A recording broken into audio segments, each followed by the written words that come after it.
The email came at 7:12 a.m. No subject line, just two attachments. One, a PDF, divorce settlement, final draft. The other, a photo, her in a silk robe I bought, straddling a shirtless boy with abs drawn more by ego than effort. My wife, ex-wife apparently, smiling wide on the balcony of our vacation home. The caption under the photo read, "The house is mine now. Love." I didn't reply right away. I took another slow sip of coffee. Black, no sugar, still hot. I looked out at the skyline and listened to the silence in my apartment. Then I clicked reply, typed 6 words. "Are you sure about that?" and hit send. Then I blocked her email, and her number, and finally, I smiled. It didn't start with infidelity. It started with distance. A half-second delay in her laughter, a thumb swiping screens when I walked into the room. Late meetings, girls' weekends, just tired. I wasn't stupid, I was just quiet. She thought silence meant softness, weakness. But mine was different.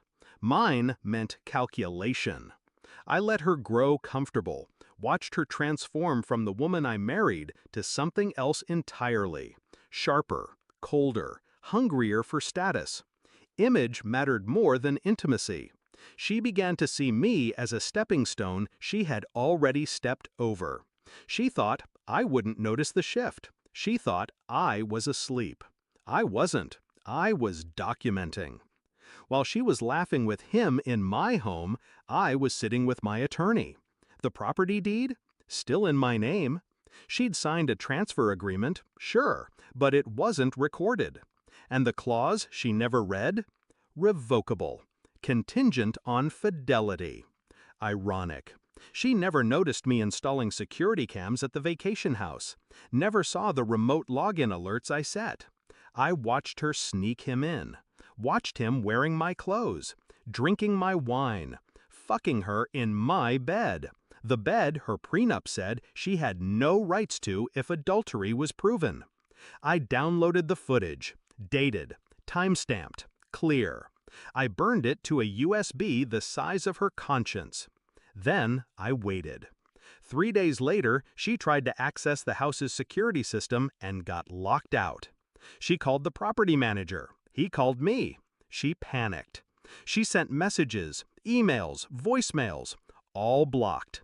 She sent a courier with a letter. I shredded it without opening. Then the lawyer calls started.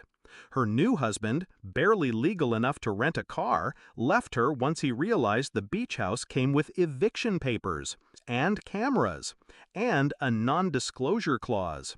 She was alone, publicly humiliated, and broke, because she hadn't read the fine print of our joint accounts. She assumed I'd leave her everything. Instead, I froze them all. She showed up at my office without an appointment. Reception told her I wasn't in. I watched her from the security feed as she argued, desperate. Her makeup was perfect, but her eyes, unhinged. I sent an envelope down through my assistant. Inside, a still image of her and the boy on my balcony, a copy of the deed, a notarized revocation of transfer, and a sticky note that said, "Are you sure about that?" She opened it in the lobby. She froze. She looked up into the security camera, and for the first time in a year, she realized I'd been watching all along. Then she left, quietly, head down, like a thief who just realized the house she broke into was wired to implode. Some betrayals deserve blood, but I've learned that silence cuts deeper. I didn't raise my voice, didn't scream, didn't even curse her name. I simply removed her. From the house, from my assets, from my memory. Now when I visit the vacation home, the air feels cleaner, colder, but honest. I still keep the camera feed, not for safety, but as a reminder that sometimes the best revenge is knowing they thought you were blind and watching them walk into the fire you built just for them.